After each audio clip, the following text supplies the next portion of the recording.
Hello, everybody. Welcome to VIE Speaks, Conversations with Heart and Soul podcast. And I am thrilled to announce my guest today, Geoff Speyrer. Welcome to the podcast. Thank you for having me, Miss Lisa. So great. We just met a week before Memorial Day weekend, but I feel like we're fast friends, even though it's been a short time because we've kind of gone through a lot together with the interview and then having you in the magazine. And I'm just going to hold it up here. Geoff was in the last issue, and the headline is Life is a Battlefield. A warrior overcomes all. And you're going to be fascinated at listening to Geoff's story, I'm sure, as I was. And the more I get to know him, I continue to remain very, very impressed. So I'll just set up real quick that we met in a gym, Destin Athletic Club, about a week before Geoff was going to do this amazing Ironman type um, fundraiser event that he was doing solo with a couple of other buddies as companions with him, and it was called Set 22 Challenge. And I'll let Geoff tell you about the Benefactor, which is an organization for vets that prevention of suicide, which is something that plagues vets all over the place for all that they endure and post traumatic stress and all that. But when I was overhearing what you were doing in the gym, how you were going to run a marathon, 26 plus miles, and flip a tire at the end for 1 mile and start out with a 100-mile bike ride. I mean, I thought, honestly, well, that really can't happen. I mean, how can that really happen? And you were going to do it in a week. So I was intrigued and I'm like, wow, Memorial Day week's coming up, Memorial Day weekend. And I think that that would be a fascinating story in the magazine. So it piqued my interest. And then Ramona Robbins Reynolds also works out in the gym with her husband Shane, and she agreed to take photos. And I'll let you tell the audience the rest because you can tell it way better than I. And I'll just set it up that it started on midnight, then the night before Friday, right, for Memorial Day Correct. weekend, and take it away with where you came up with the idea and the endurance training that you had to do, the buddies that helped you out, and then what it was for. Okay, so I set up the event was where it would be 100 miles cycling on a single speed fixed gear, 26.2 mile marathon, and then the 1 mile of 200-pound tractor tire flip. 200 pounds. Okay. I didn't 200. know. I was wondering how much that weighed. That's crazy. Yeah. Yeah. The tire flip consisted of approximately 636 flips. That's round about what it takes to get to the mile. I had done each one of these events individually on days, and as I would do them, I would think back, well, they weren't that bad. They weren't that bad. So I wanted to do something that I knew it would be borderline insane to put all three of them together. Mhm.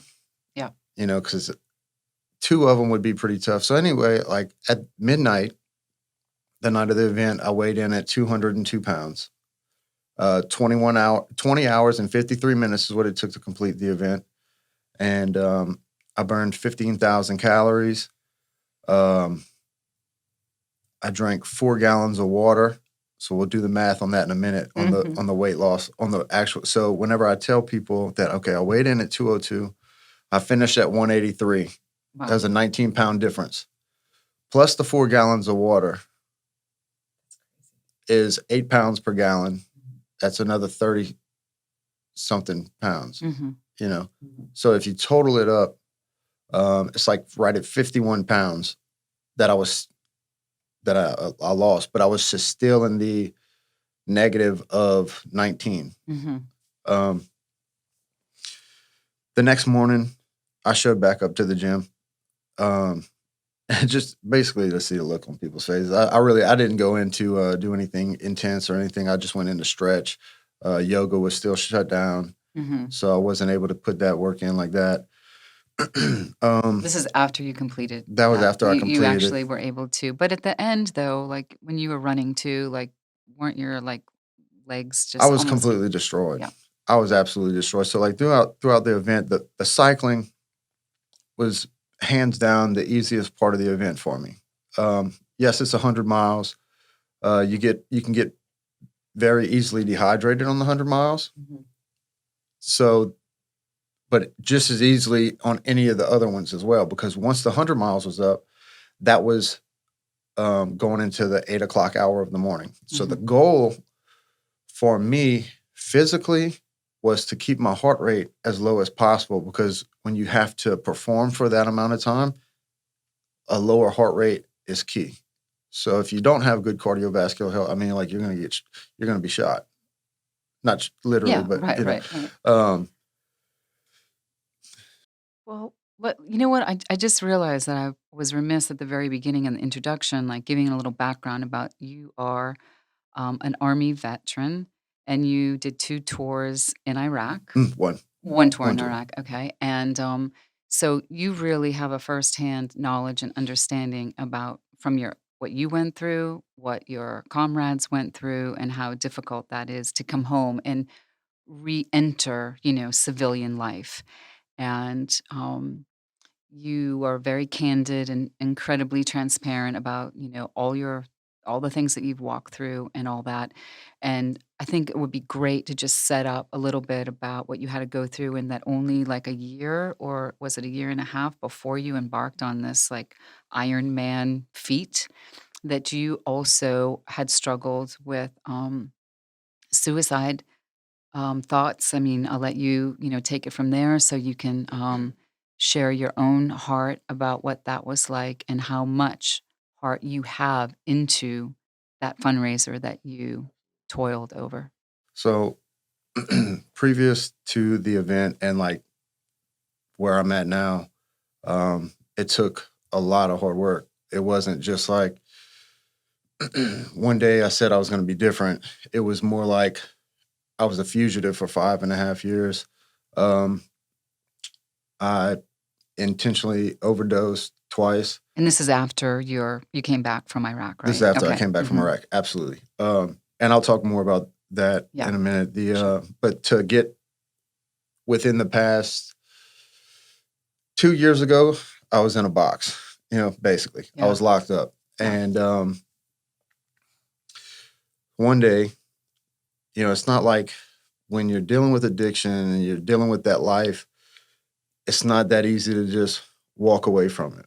The money, or then it's just like the feeling and the highs. And so one of the things with how the deployment was that, we were so jacked up on adrenaline all the time, Hmm. not a substance, just Right. Right. personal, um, that you seek that. Hmm. Like when they say war is a drug, Hmm. I mean, it really is. Like when you get caught up into the mentality of being that alpha male or that superior, always gaining, like we're trained to gain fire superiority if we're in a firefight, Hmm. or like you got to be as intimidating as possible, um, to ensure that, the more intimidating you are, the less likely you are to have a threat or to have somebody challenge you. Hmm. So you want to come out as big, as strong, as hard, as violent as possible. So that sets up um, a catastrophic chain of events in a person's life. You lose a sense of purpose. You lose a sense, like, so when you have to take the uniform off and you're not fighting every day and you're not, it's so while deployed, you don't know. I'll just say you don't know what you're really fighting for, because that's a big question. Why are we really over there? Well, we know why we're over there, 9/11. Hmm. But why are we still why can't we just have wiped that out? Right. Like, why are we sitting over here being so um, ROE, rules of engagement, Mm. towards where why can't we just go and do the same things to them that they did to us? Mm. So that sets up a mentality of, you know, resentment Mhm. and hatred towards, I don't want to just say the government, because I don't hate the government. I mean, I don't like what's going on right now, but I don't Well, it's towards understandable. people as Yeah. well. Yeah. Because, so when I got back or before I left, my family said, do what you have to do and come home. Mm-hmm. I don't think they or I knew what that would entail, of coming home. Right. Because while you're out there, I mean, your friends are dying. You have, you're in all these situations of life and death constantly. It's not even particularly that you even have to be in a very bad situation every day or whatever, because it usually doesn't happen like that. But with the job that my unit had as being EOD escort, explosive ordnance disposal is what EOD is. We were on every hot call every day. If somebody thought that there was a UXO, unexploded ordnance, or an IED, improvised explosive device, or a VBED, vehicle-borne improvised explosive device, if you get a call about any of this stuff, I mean, you're going to the possibility that you might not come back, or you might be going out to do a PBA, a post-blast analysis, which are traumatic by any means. I mean, by all means. Right. Like they are just, so you go out to a PBA, post-blast analysis, and your job is to assess the situation, what happened, take in information, not so much data, but like you just collect whatever information you can get out there. It's kind of like a crime scene. Right. That's basically what it is. Right. To see if there are any clues out there that would maybe tie into a particular tribe or bomb maker. Yeah. And then so when you get on these sites, that's a PBA, the carnage is already like bad. I get the goosebumps just talking about it. Well, I'm just going to interject for 1 second so that I don't, just so that I can say this, but, and I said this too several times when we did meet and talk during the interview, to say thank you for your service seems like trite words because I always say that and I always think it and I believe it in my heart. But until you hear like a detailed story like you're telling me, and I know there are a million more than that, it's hard for civilians to understand like exactly what goes on when you are deployed and when you are fighting for us and our freedom while we're all like living over here, living like these, very cushy lives where maybe when you're over there, you don't even know if we know, and we probably don't know all that you're doing. I don't think so. And from the bottom of my heart, I just thank you and everyone else that is over there and just defending us because you are like a hero. You're a real life hero. You I all appreciate are. it. I don't consider myself that, but No, you are. I think a lot of the guys, I mean, to me, every veteran's a hero. Especially with, everything that's going on, the way that I felt. You've overcome so much Right. in a short period of time. I mean, I know maybe it doesn't seem short to you. Because when you were telling me the story during the interview about like when you got back from Iraq, then you were a fugitive for 5.5 years and you were able to escape several times. times. And you said, which I find kind of funny, that it was easy for you to do because you could escape and you were capable of it. But correct me if I'm wrong in recalling what you said, but I think you said, I'm like, well, how did you get caught the third time? And you said to I me, went to sleep. I was tired. I just got caught. So talk about that when that happened. So that was, one of my things that I battle with is the dreams that I have. So when I found meth, it was like the hallelujah of euphoria because I didn't have to fight the sleep. I would just stay up for days and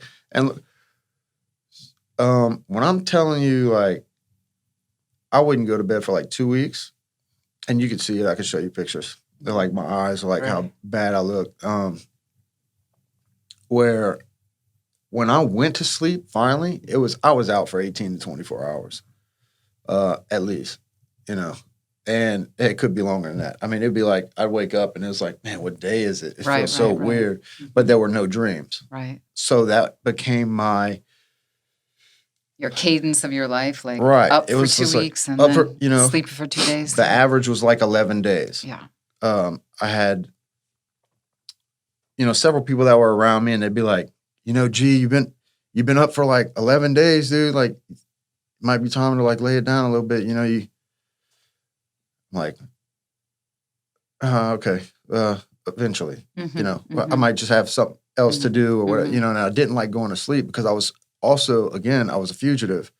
So I couldn't watch the cameras. Right. Because, I mean, whenever a SWAT comes up, it's not like you have like, hey, SWAT's here. Yeah. No, it's not like that. The doors get blown off the hinges. Yeah. I mean, it's just not And a that good happens. And so that happened more than once. Okay. The second time though was, I mean, I didn't even hear the doors come open. Right. And which ended up being a blessing in it was disguise because when you went to prison for just 6 months, right? Yeah, so I was in county, or what it was, parish. I was sentenced to parish time. I was never supposed to go to prison. Okay. I was accidentally sent to prison. Oh, okay. So I'm sorry. Yeah. So they said the same thing. Okay. They said the same thing, and so I was in prison for about 5 or 6 days. Okay. Because it was an accident, and then like a couple of days after I got there, I got beat pretty bad by a guard. Oh, And it's life is about perspective. Had I not lived the way that I lived, I wouldn't have been in that situation to even have that happen to me. So it's a perspective of life on, well, I could go back down the same road and still hate law enforcement, but I don't. I have some very good friends that are law enforcement. I've actually like reconnected with a lot of people that I grew up with, where once I went that negative direction in life, that they just didn't want anything to do with. Obviously, I don't blame them. Right. I barely wanted anything. That's why I tried to kill myself twice. Is that I didn't like who I was anymore. I didn't have a direction. I didn't have a purpose. I didn't have anything to live for. I didn't think I did. Well, thank God you overcame all that. Where I'm at now is like night and day. All that created this. All that created this person I am today. A wonderful person. Right. So I feel I think I sent you a text this morning or last night. Like the person that I am today is so. I mean, I am so appreciative of you, and then everybody that supported me, especially since I came to Florida, and it's been. I mean, Destin just embraced me with open arms. It's at 38 and all this. It's just been like it's a good place to live. I mean, it's with amazing. Good people. Yeah, it really is. And I feel like if I wouldn't have came here, there's a strong possibility that I could have fallen back into that same bad pattern. Well, I know we're going to talk. We can talk for a long, long time because your story is so amazing. Let's get to like when you were in that place for 6 months. You said that it like I think it rehabilitated you like exponentially fast. Like I almost can't believe it. Like it was like must have been like in my perspective, like a God ordained moment in time in your life where your life was going to take a massive change for the better. And so tell what you learned in there and you made a decision. You just decided, I think, that you were not going to be a victim. Is that what you told me? Correct. Yeah. Okay. So while I was incarcerated, I was able to make it into a program, a transitional work program. I was not able to go to work, but I went into the rehab side of the program. I got really close with my transitional coordinator. And what I mean by really close is like, she started to believe in me. She started to like, tell me, look, you have a gift.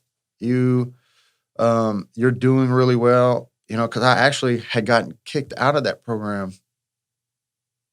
already once. Oh. Due to some bad decisions, running my mouth, not being humble, and still holding on to the things that had taken place, like, because whenever I went in, my house got broken into several times. I Mhm. lost everything. Literally, one of the only things that they didn't steal was the bed. I mean, they even got the sheets off of it. But so, uh, um, Crazy.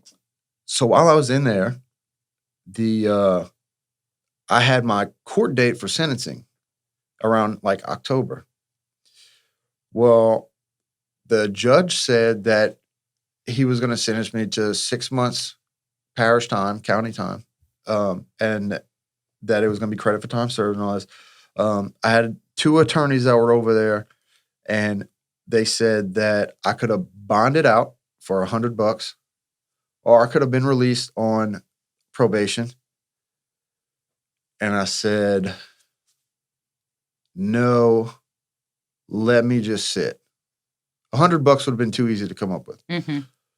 Um, but in order to change, I needed more repetition, more sobriety time, more work. So some of the stuff that we did was like life skills, Mhm. anger management, MRT, which is like moral reconnaissance therapy. Um, we were doing mindfulness skills. Like we had this lady, Miss Tootie, that would come in every, I want to say Wednesday. And it was like, why isn't more people coming in here? Because like when you literally sit there, it's just quiet. She's kind of teaching you how to meditate, and she would bring us candy. Uh-huh. So it was like, that's a win-win situation. You're learning a little bit of peace, which kind of all transpired into I like mindfulness so much that now I do hot yoga. Mhm. So I mean, obviously that's a little bit more intense, but um, even whenever, so once I got released, I kind of, like I had all this confidence Mhm. and I had all these goals of I was, you're coming out and you're like, well, I'm gonna go to school and I'm gonna uh, get into these programs and I'm gonna do this. Well, like I hit roadblock after roadblock after roadblock, and it was devastating to say the least. I kept telling myself I started to question if I like why I was sober, what I was doing it for, because I wasn't going anywhere. Um, and then I got to a point where uh, I was on the verge of a relapse, and I had to sit my mom down and Jasmine, and I said, "Look, I gotta get back into a program. I have these unresolved issues with PTSD and TBI. I need to go to the VA. Like I'd been kicked out of there twice already, so due to anger issues and stuff like that, I wasn't ready to change. I not only went through the program, I extended for 2 weeks and still graduated. I had a few not setbacks, but I had a few situations in there where I had got into it with another veteran, but I kept my cool. I stayed. I kept my composure, and whenever you lose composure, and like let's just say I was to fight.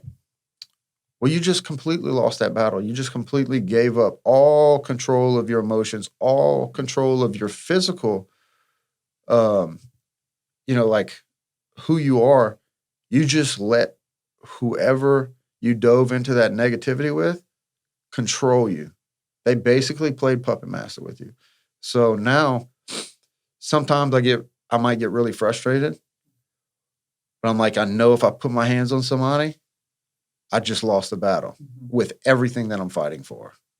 You know, Good way of looking at it. it's Good perspective and true too. Wow. So intense. Um, what would you what advice would you give a fellow veteran coming back now to help them overcome whatever they might be going through, like a keys of wisdom or just encouragement so that they can get over to the other side like you? I would say this is something that I struggle with to on things to tell people, but this is probably one of my favorite ones. And this is what I said the other day whenever I went and met up with I was invited to go meet up with the crew at Healing Paws. Um, but I told those veterans, I said, don't let a situation, a circumstance, or an event dictate who you are, and don't let it dictate your future. In the words of Tony Robbins, your past does not equal your future. Exactly. It's in your control.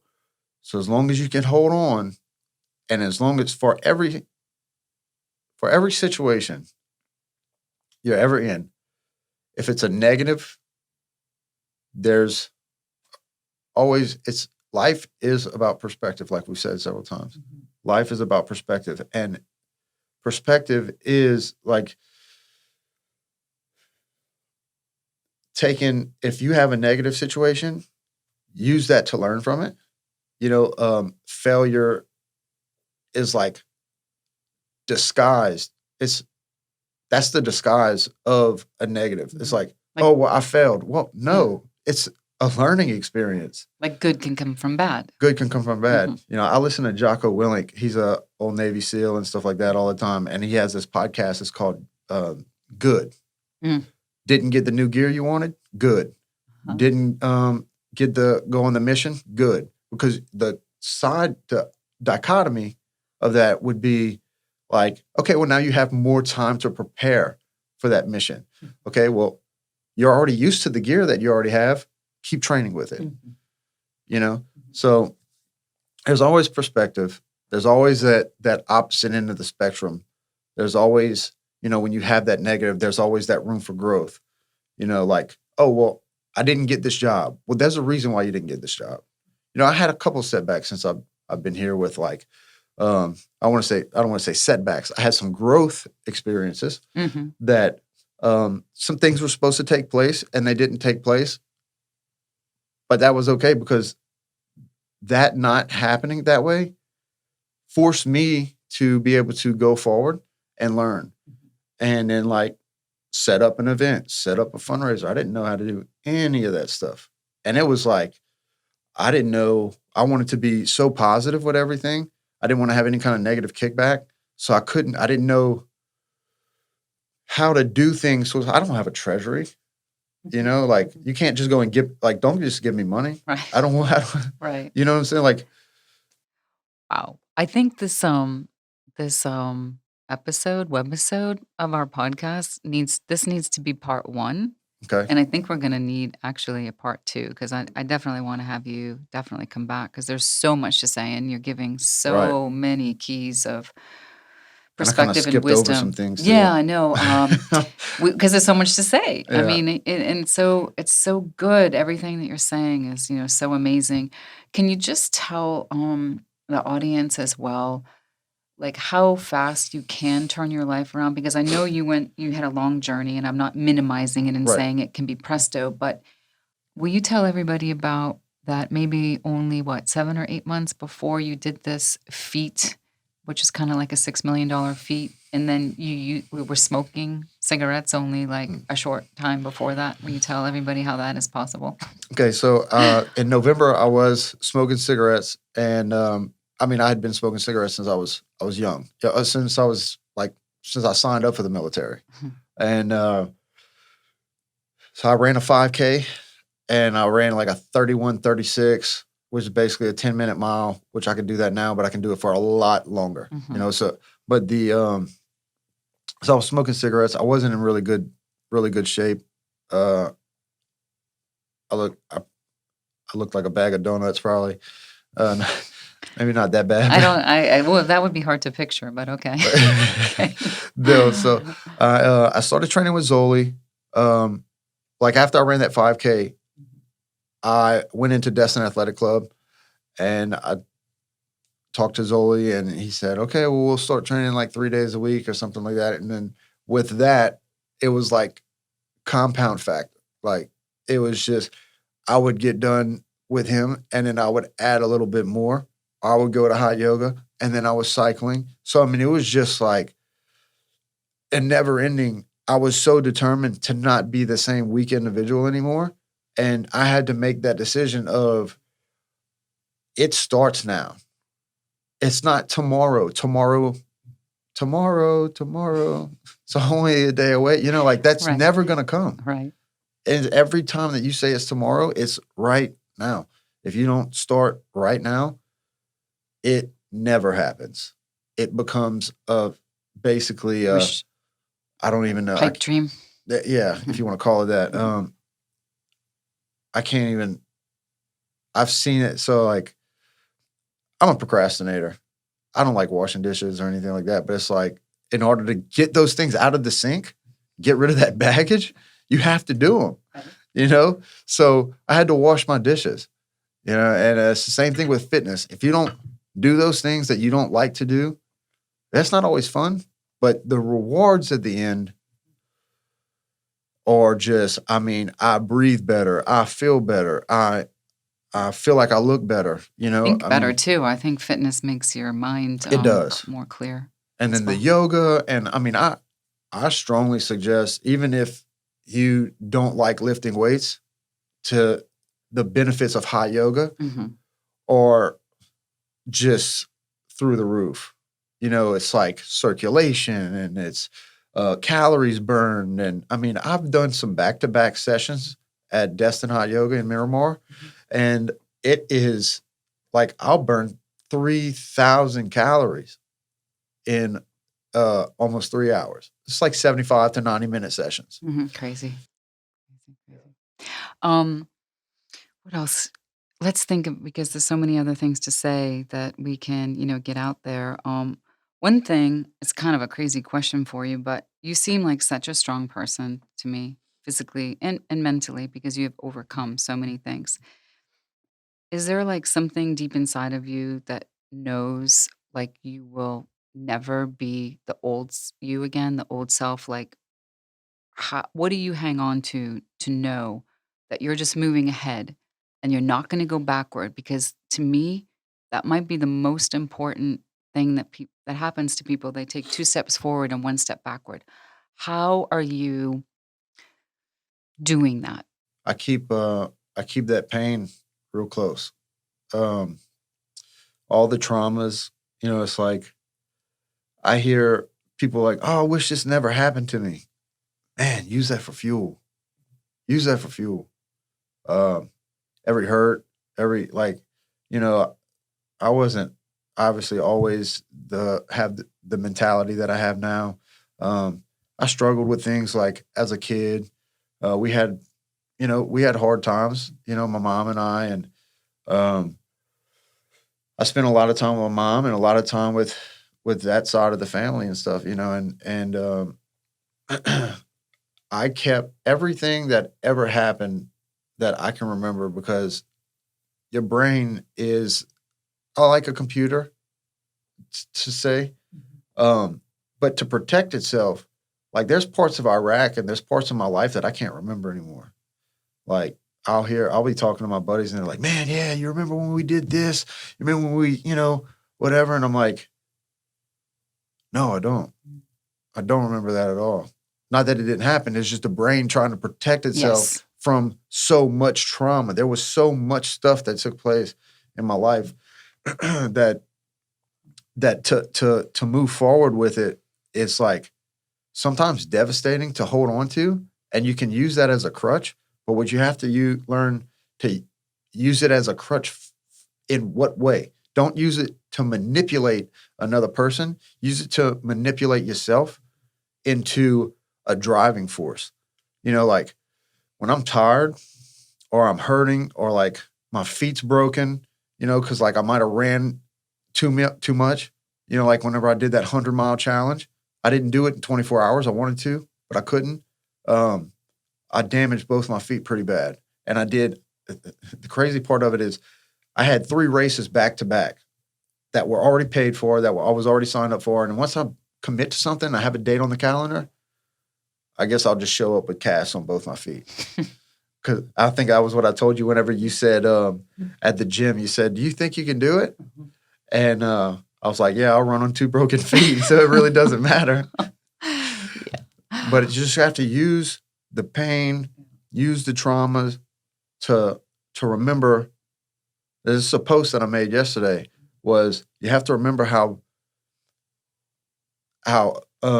awesome you are. You Mhm. know, you're a everybody is a you know an awesome individual. You have a lot of potential inside of you. Everybody has the same potential. Mhm. Everybody has the same potential to be great. You just have to figure out what is your why and where did your why come from. When you want to quit, remember why you started. Mm. That would probably be even some. There's so many things that I would want to tell somebody, and I just can't remember them off the jump all the time. But that's one of the big things is when you're tired, when you're wanting to give up, when you don't have any gas left in the tank, remember why you started. Because to say that I will go back to that poor mentality, um, I I can't see it. Well, I just wanna say, and I've told you this before, but I wanna just say it, obviously publicly into the world on the worldwide internet, through this podcast that you impress me. I'm so impressed with you and everything that you've done and, like Godspeed and your potential is unlimited. Thank you. Welcome. So one of the things that I did forget is that if you need some positivity in your life, or if you want to follow what's going on or like what's coming up, my Instagram is at Geoff Speyrer, and then my Facebook is Geoff Caleb Speyrer. Um, You can have all sorts of events coming up we too, and have a you few said events, like healing one pause you in just did Miami, yesterday. Okay. and then we have a virtual race coming up with Healing Paws in the September time frame, approximately. So that way people can still stay safe and stuff like that. And then this event in Miami, we're hoping that COVID doesn't shut it down. Um, but we have a lot of irons in the fire, and we need your support because it all benefits veterans. That's what we'll be watching, and we're definitely gonna have you back too. Thank you everyone for watching V Speaks Conversations with Heart and Soul. And if this wasn't a conversation with heart and soul, I don't know what was or could be. Jeff, thank you so much for telling your story. And for everybody out there too, check out vmagazine.com and read Jeff's article called Life is a Battlefield. It was in the, July issue, but anyway, just, do a search, just go on our, website and check it out because, we get into a little bit more detail about what we talked about, and then on this podcast, Jeff got into a lot more detail that we weren't able to include in the article because it's a big story, and your life is big, and it's impacting so many people for good, and it's impacting you for good too, and, the sky is totally the limit. And, we're honored to have you in the magazine, and we're honored to have you on the podcast Thank too. you so much. Oh, I you're really appreciate welcome. it. You're so I welcome. can't say it enough times. I really Well, can't. I I can't tell you that either. every time I that, say that the I same message you, thing. so I know Yeah. I'm like, oh, you're just gonna probably hear this for the rest of your life. Well, thank you, everybody.